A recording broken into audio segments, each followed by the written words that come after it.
নমস্কার।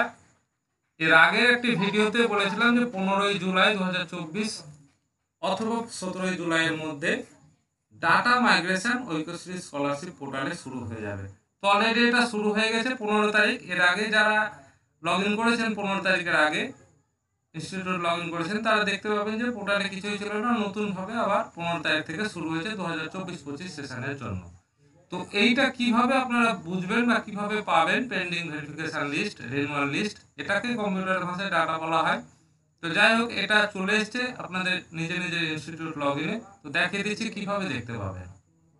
তো দেখুন, এখানে ইনস্টিটিউট লগ ইন করে আসার পর ইনস্টিটিউট লগ ইন কীভাবে করবেন সেটা এর আগে আমার এই চ্যানেলে ভিডিও দেওয়া আছে। যদি না দেখেন তাহলে প্লিজ দেখে নেবেন, যারা জানেন তাদের তো কোনো ব্যাপারই নেই। তো এখানে লগ ইন করে আসার পর আপনার স্কুলের ড্যাশবোর্ড চলে আসবে। আসার পর আপনারা সরাসরি এখানে সামনেই দেখতে পাবেন যে টোটাল পেন্ডিং অ্যাপ্লিকেশন কতটি আর অ্যাপ্লিকেশন ফাইল কতটি হয়েছে। এটা কিন্তু প্রথম যখন ইনস্টিটিউট প্রোফাইল আপডেট করেন তখন কিন্তু এটা 0 ছিল। তো জাস্ট আপনারা সরাসরি বাম দিকের অপশনগুলোর মধ্যে ভেরিফিকেশন এরিয়ায় আসবেন। এখানে নন ভেরিফাইড লিস্ট রিনিউয়ে ক্লিক করবেন, নিউয়ে নয়। ক্লিক করার পর এখানে স্কিম, এখানে শুধু এই ম্যান্ডেটরি স্কিমে সিলেক্ট করবেন, জাস্ট প্রি ম্যাট্রিক করে দিলাম। এরপরে স্ক্রল করে সার্চ অপশানে ক্লিক করবেন।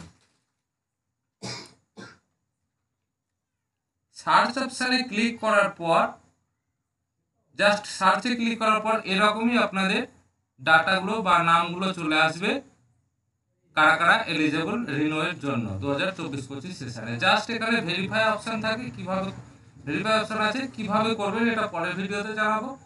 তো এইরকমই আপনার স্ক্রল করে আসলে 1 2 3 4 5 যতগুলো থাকবে সব লিস্ট আপনারা দেখতে পাবেন। তো এরপরে রিপোর্টে আসবেন। জাস্ট রিপোর্টে এসে আপনারা যদি মনে করেন যে না এই ভেরিফাইড লিস্টটা ডাউনলোড করব, তাহলে এখান থেকে ভেরিফাইড লিস্ট ডাউনলোড করে নিতে পারবেন। ভেরিফাইড ডাউনলোড লিস্টে ক্লিক করবেন। অলরেডি এখানে আপনার যে স্কিম হবে সেটা আপনারা এখান থেকে সিলেক্ট করবেন এবং ক্লিক হেয়ার টু ডাউনলোড এই অপশনে ক্লিক করবেন। আপনাদের ডেস্কটপে যাই হোক কোথায় কম্পিউটার বা মোবাইলে সেভ করবেন সেটা জানতে চাইবে, জাস্ট সেভ অপশানে ক্লিক করবেন, তাহলে আপনাদের দেখতে পাবেন আপনারা পরে ফাইল। দেখুন, জাস্ট এরকম ভাবে ক্লিক করবেন, তাহলে সমস্ত ছাত্রছাত্রীর ডাটা আপনারা এখানে দেখতে পাবেন। তো থ্যাংক ইউ ভেরি মাচ।